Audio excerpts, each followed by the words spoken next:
Have you ever been betrayed by the people who are supposed to love you the most? This is the story of a boy with dreams. Dreams that made his own brothers want him gone. Sold for silver.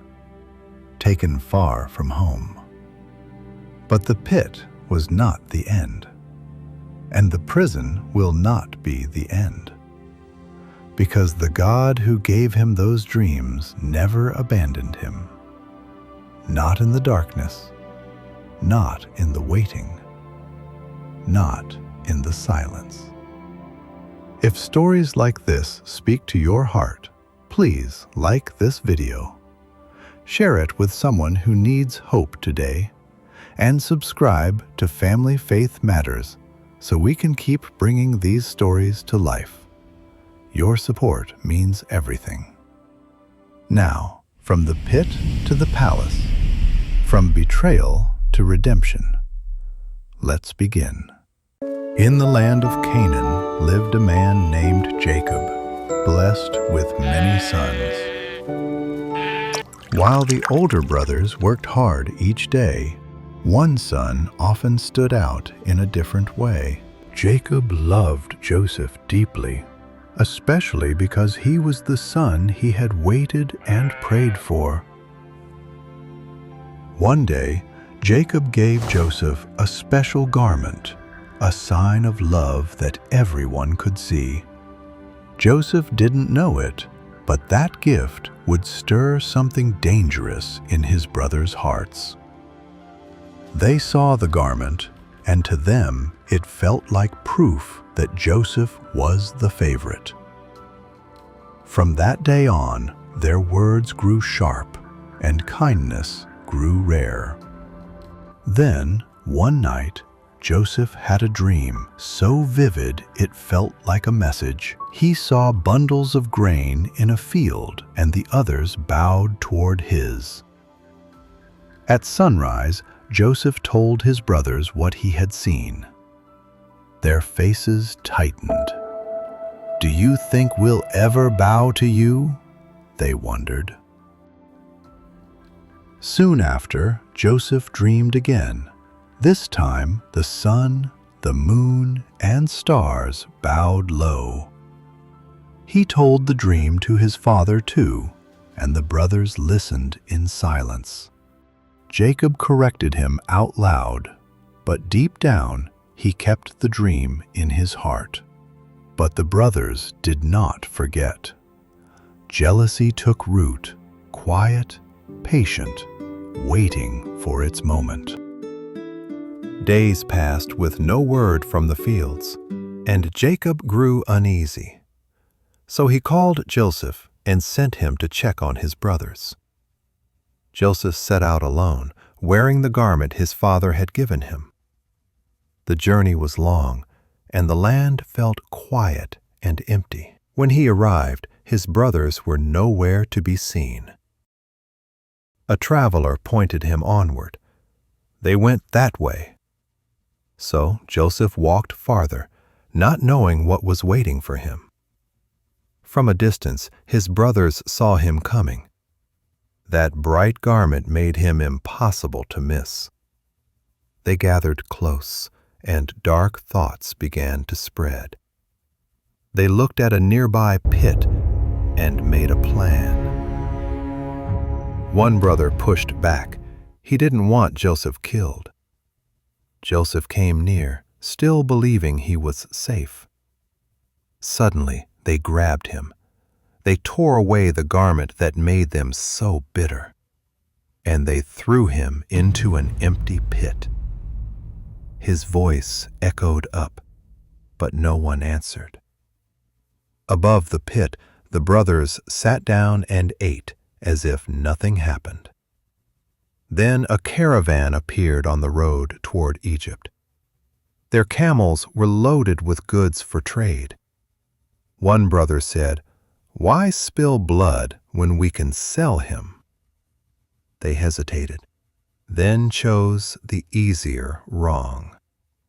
They pulled Joseph out of the pit, and for silver they traded their own brother. The traders accepted the payment and took Joseph away. Joseph disappeared into the dust of the road.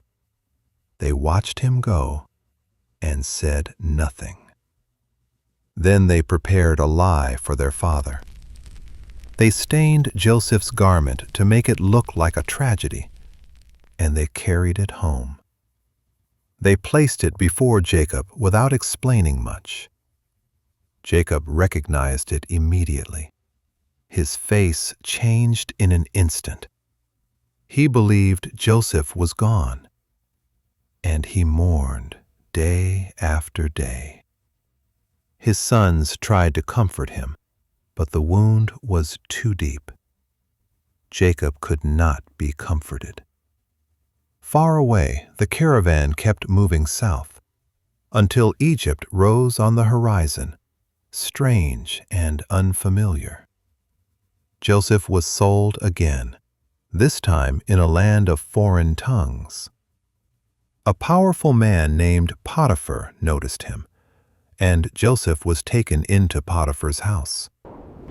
Egypt was a world Joseph had never seen. Tall buildings, busy streets, new language, new customs. And Joseph, the dreamer, was now a servant in a foreign land. At first, Joseph did the smallest tasks: carrying water, sweeping courtyards, working quietly while others looked right past him. And this is where many people would give up. This is where many hearts turn hard. But Joseph chose something else. He worked faithfully, even when it felt unfair. He stayed honest, even when no one would have blamed him for quitting. And in the waiting, God was still with him. Day after day, Potiphar began to notice. When Joseph was responsible, things went smoothly. When Joseph handled a task, it was done well. So Potiphar gave him more work, more trust, more responsibility. But favor can also bring danger. And not everyone in Potiphar's house looked at Joseph with a pure heart. Potiphar's wife began to watch Joseph. At first, it was only glances. Then it became attention Joseph did not want. One day, when the house was quiet, she stepped close and tried to pull Joseph into sin. But Joseph backed away. He chose what was right. He said, "My master trusts me with everything, and I will not do this wrong thing against God." Day after day she kept trying. And day after day Joseph refused. Then one afternoon, when the house was empty, she created a trap. She reached for Joseph and grabbed his clothing. Joseph did the safest thing he could do. He ran. He left the garment behind and escaped. And in that moment, her desire turned into anger. If she couldn't control him, she would punish him. She cried out and called the servants. She held up the garment and told a lie. When Potiphar returned, she repeated the story with the same false tears. Potiphar's anger burned. He did not ask Joseph to explain. He did not stop to listen. He acted. Joseph was seized and thrown into prison, the place where the king's prisoners were kept. The door shut. The light grew dim. And once again, Joseph found himself in the dark. But hear this, friend. God is with you in the waiting. Not only when things go well, not only when you see the reward, but in the moment you are misunderstood, in the moment you are blamed, in the moment you feel forgotten. But the story is not finished. The pit was not the end, and the prison will not be the end. Because the same God who gives dreams also walks with you through the waiting. And when the time is right, He can open doors no one else can open.